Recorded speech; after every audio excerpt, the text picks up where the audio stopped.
G'day and welcome. Earlier this week I put out a video detailing how Elon Musk during the Q2 earnings call actually said that supercharging could be opened up to almost any EV right now because it's actually a software thing. And I asked for your comments on it and whether this is a good or a bad thing. So in a second, you're about to see the mail time that I was going to put in Monday's news show as a separate entity, but I figured, hey, that show's getting a bit too long, so here we are. You're going to see it now, earlier than I was anticipating putting it out. So enjoy. Another segment I haven't done in a while is mail time.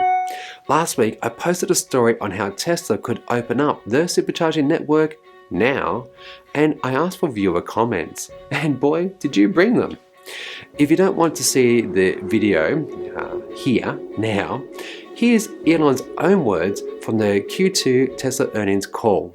Currently thinking it's a real simple thing where you just download the Tesla app and you go to a supercharger and you just indicate which stall you're in.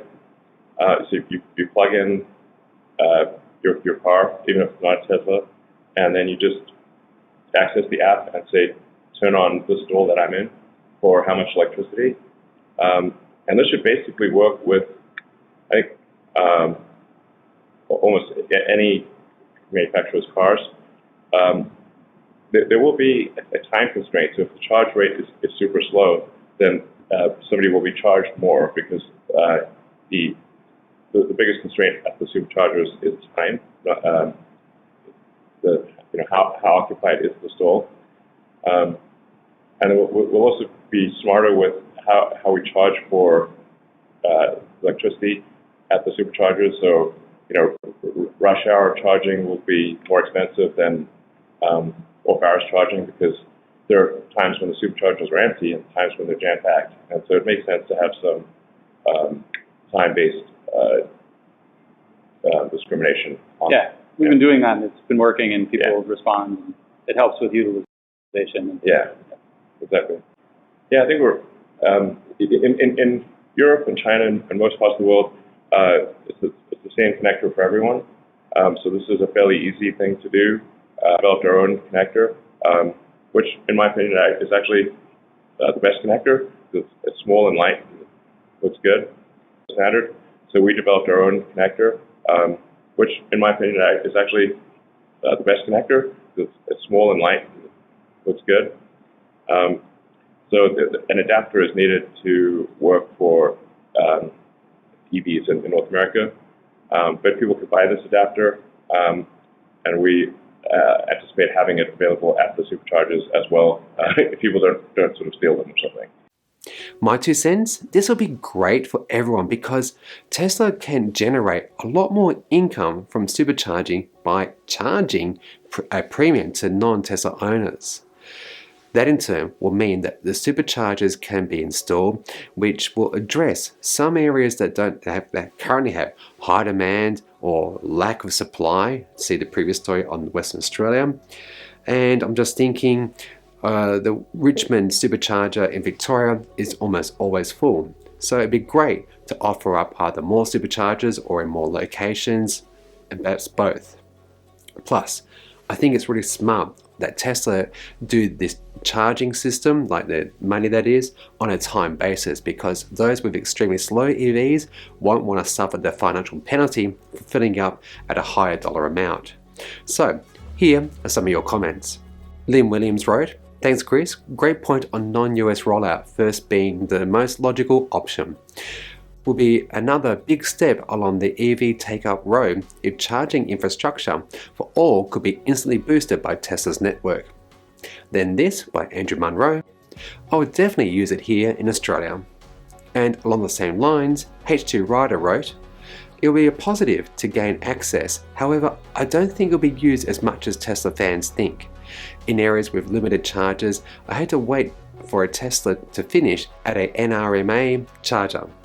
Fair point, H2 Rider, and again, this is about getting more chargers out there and to a point where they're like petrol stations. They'll be ubiquitous, plentiful, so that there are unlimited options for EV owners and hopefully no queues whatsoever.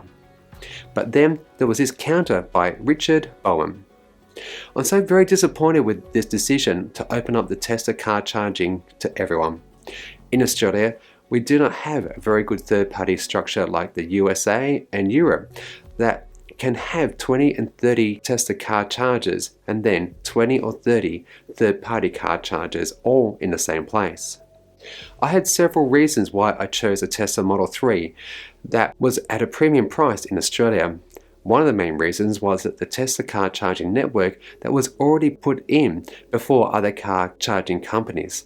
So I had thought that this was a good reason to get the car, as I would always be assured of getting a well-maintained and easy to use charging network.